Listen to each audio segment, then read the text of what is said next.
എന്താ വേണ്ടേ? കേറാം. ആ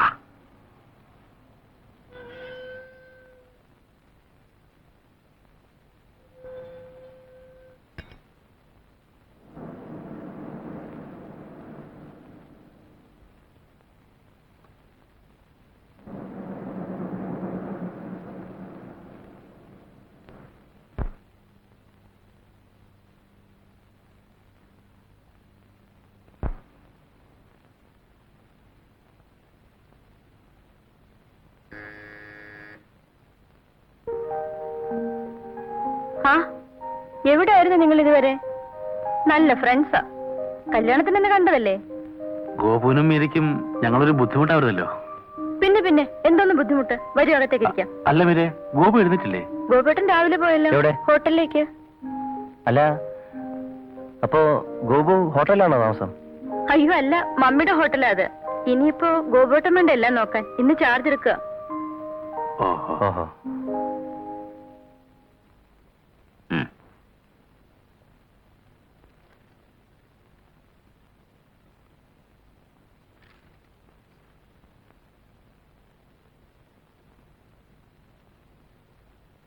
ഹലോ, എങ്ങോട്ടാ?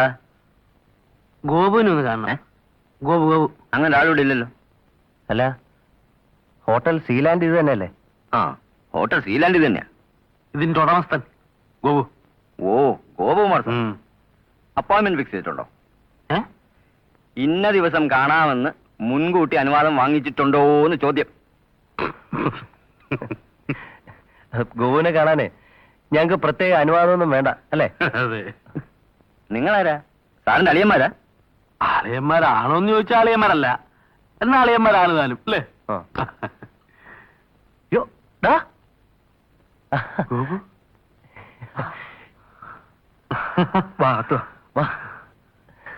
ഒന്ന് കയറുന്നേ. ഇത് കൊള്ളാണോ ഗോപു? നീ അന്നൊരിക്കൽ പറഞ്ഞ പോലെ ലക്ഷ്മി ദേവി നമ്മളെ കനിഞ്ഞ് അനുഗ്രഹിച്ചിരിക്കുക. ഞാൻ കുറച്ച് ദിവസത്തെ ടൂറിലായിരുന്നു. ഇന്ന് വന്നേ ഉള്ളൂ.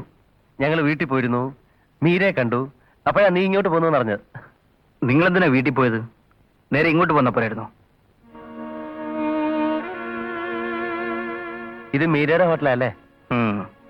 അപ്പോ എന്താ നിങ്ങളുടെ പരിപാടി? ഞങ്ങൾക്ക് എന്ത് പരിപാടി? നീ പോയ പിന്നെ ഞങ്ങൾ അങ്ങോട്ടും ഇങ്ങോട്ടും നോക്കിയിരിക്കും, വെറുതെ റോഡിൽ കൂടെ നടക്കും. ഞങ്ങളാ മുറി വിട്ട് കേട്ടോ. ഒന്നും രണ്ടുമായിട്ട് എടുത്ത് കയ്യിലുള്ള കാശും തീരാറായി.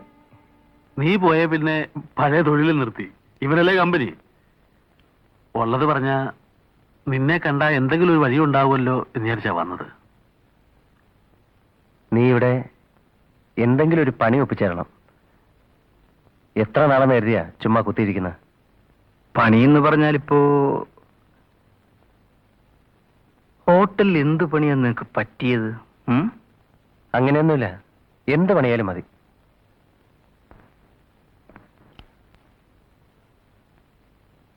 മാനേജറല്ലേ? ഒന്നാമത്തേക്ക് വരൂ.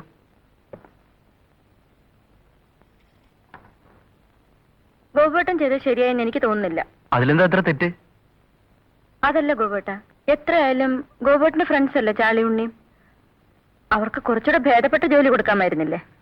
ജോലിക്ക് അങ്ങനെ വലിപ്പ ചെറുപ്പമൊന്നുമില്ല. അവരുടെ സ്ഥാനത്ത് ഞാനായിരുന്നെങ്കിലും ഇതൊക്കെ തന്നെ ചെയ്തേനെ.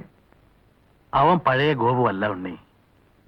നിന്റെ സ്ഥാനത്ത് അവനായിരുന്നെങ്കിൽ ഈ സപ്ലൈയുടെ ജോലി ചെയ്യുമായിരുന്നു. ഏയ്, അതൊന്നും നോക്കിയിട്ട് കാര്യമില്ല ചാർലി. എന്ത് ജോലി ചെയ്താലും വേണ്ടില്ല, എത്രയും വേഗം എനിക്ക് എന്റെ പെങ്ങളെ കെട്ടിച്ചയക്കണം. ഉണ്ണി, എന്റെ ശമ്പളത്തിന്റെ പകുതി ഞാൻ മാറ്റിവെക്കാം, നീ മാറ്റിവെക്കണം. അതൊരു നല്ല തുകയാവുമ്പോ നീ നാട്ടിൽ പോയി പെങ്ങളെ കെട്ടിച്ചയക്കണം. എന്താ? നിന്റെ പെങ്ങള് എന്റെ പെങ്ങളല്ലേ ഉണ്ണി? ഉണ്ണി, നമ്മൾ തമ്മിലെങ്കിലും ഒരകൽച്ച ഉണ്ടാവരുത്. ചാർലി, നീ പോയി കിടന്നു. രാവിലെ എഴുന്നേക്കേണ്ടതല്ലേ? സൂപ്പർവൈസർക്ക് താഴെയാ പാവരിച്ചിരിക്കുന്നത്. നിയമങ്ങളും തെറ്റിക്കണ്ട. Good night.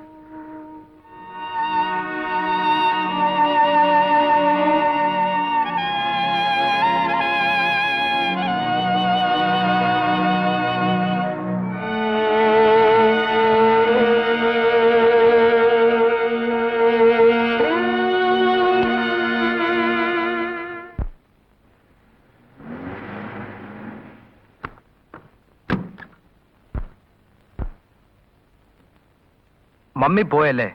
ഓ, ഓർമ്മയുണ്ട്. ഞാൻ വിചാരിച്ചു മറന്നുപോയിരിക്കുമെന്ന്. നിന്റെ ഈ സംസാരത്തിന്റെ രീതി അത്ര ശരിയല്ല.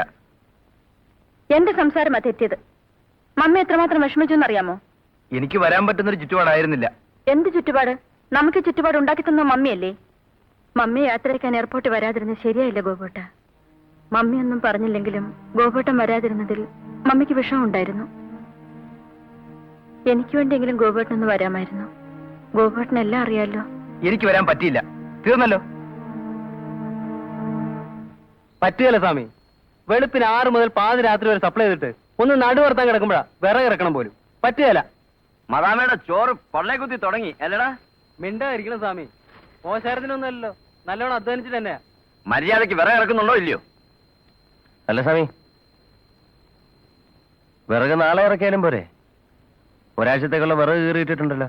വിറ ഇറക്കിയോ കീറിയോ എന്നൊക്കെ അന്വേഷിക്കാനാ മാനേജറായിട്ട് ഞാൻ ഇവിടെ ഇരിക്കുന്നത്. എന്ത് വേണമെന്ന് ഞാൻ തീരുമാനിച്ചോളാം. തീരുമാനിച്ചോ? പാതിരാത്രി വരെ ജോലി ചെയ്തിട്ടേ പിന്നെയും വിറകിറക്കണമെന്ന് പറയുന്നത് ശരിയായ തീരുമാനമാണോ? ഓ, അപ്പൊ നിയമാവലികളും ഒക്കെ ആയിട്ടായിരിക്കും ഇങ്ങോട്ട് വന്നിരിക്കുന്നത്. ആ, ആണെന്ന് വെച്ചോ. ഞാനേ ഗോപിനോട് നാളെ സംസാരിച്ചോളാം. സ്വാമിയുടെ പാട്ടിന് പോയിട്ട്. ഞാൻ എന്റെ പാട്ടിന് പോക്കോണം സാർ. ഇതുവരെയും ഒരു സപ്ലൈറും എന്നെ ഭരിക്കാൻ വന്നിട്ടില്ല. അതിനുള്ള അവസരം ഞാൻ ഒട്ടുണ്ടാക്കി കൊടുത്തിട്ടുമില്ല. ഇത്രയും നാളും ഈ ഹോട്ടലിലെ കാര്യങ്ങളൊക്കെ ഞാൻ തന്നെയാണ് നോക്കിക്കൊണ്ടിരുന്നത്. സപ്ലയർ പറയുന്നത് കേട്ട് ജോലി ചെയ്യണമെന്ന് വെച്ചാൽ അത് വലിയ ബുദ്ധിമുട്ടാണ്. ഇക്കണക്കിന് നിയമാവലിയുമായിട്ട് ജോലി ചെയ്യാൻ നിൽക്കുകയാണെങ്കിൽ ഒരാഴ്ചയ്ക്കാം യൂണിയനാകും. നമുക്കിതങ്ങ് അടച്ച് പൂട്ടുകയും ചെയ്യാം. ഉണ്ണിയെ ഞാൻ വിളിക്കുന്നു പറയും.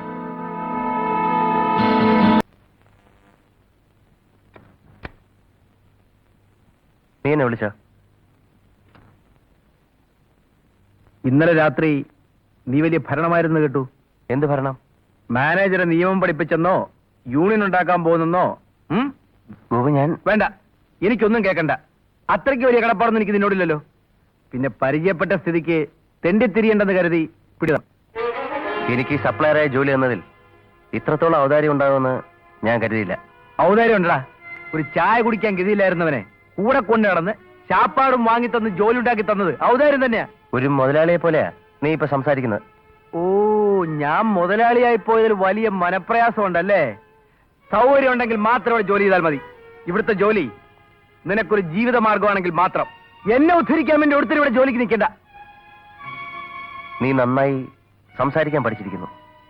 സത്യത്തിൽ എനിക്കിപ്പോ നിന്നോട് അസൂയ തോന്നുന്നു. ഇപ്പോഴത്തെ സ്ഥിതിയിൽ ഒരു ഹോട്ടൽ സപ്ലയറുടെ ജോലി എനിക്ക് വളരെ വിലപ്പെട്ടതാണ്. എങ്കിൽ പോലും നേരത്തെ പരിചയപ്പെട്ടു പോയതുകൊണ്ട് ഒരു സപ്ലയർ മാത്രമായി നിന്റെ ഈ ഹോട്ടലിൽ കഴിയാൻ എനിക്ക് ബുദ്ധിമുട്ടുണ്ട്. ഞാൻ പോകുന്നു.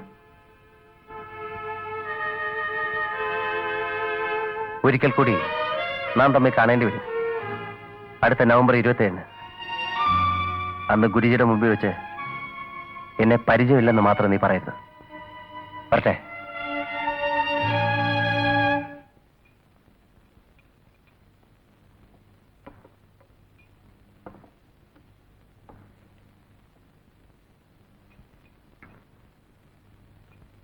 ചാർലി, എന്താ ഉണ്ണി? ഒന്ന് പുറത്തേക്ക് വന്നേ. വന്നേ. എന്താ എന്ത് വെച്ചു ഉണ്ണി? ഞാൻ പോവാ ചാർലി. എന്താ കാര്യം? സന്തോഷം കൊണ്ട്. നമ്മുടെ ഗോപു താഴെന്ന് പറഞ്ഞ പോലെ വലിയ മുതലാളിയായിരിക്കുക. അവൻ വല്ലതും പറഞ്ഞോ? നന്നായി പറഞ്ഞു. ഞാനാണോ ചോദിക്കട്ടെ? വേണ്ട. എന്തായാലും ഇനി ഇവിടെ നിൽക്കാൻ ബുദ്ധിമുട്ടാ. പണത്തിന് ആവശ്യമില്ലാഞ്ഞിട്ടല്ല, പക്ഷെ അത് ഉള്ള മാനം കൂടെ വിട്ടിട്ട് വേണ്ടല്ലോ. നീ എങ്ങോട്ട് പോകുന്നു? തീരുമാനിച്ചിട്ടില്ല. നീ എവിടെ പോയാലും ഞാനെന്ന് പറഞ്ഞ കാര്യം മറക്കരുത്. എന്റെ പകുതി ശമ്പളം ഞാൻ നിനക്ക് വേണ്ടി മാറ്റിവെച്ചേക്കും. നിന്റെ മനസ്സിന്റെ പകുതി എനിക്ക് വേണ്ടി ഒഴിച്ചിട്ടാ മതി.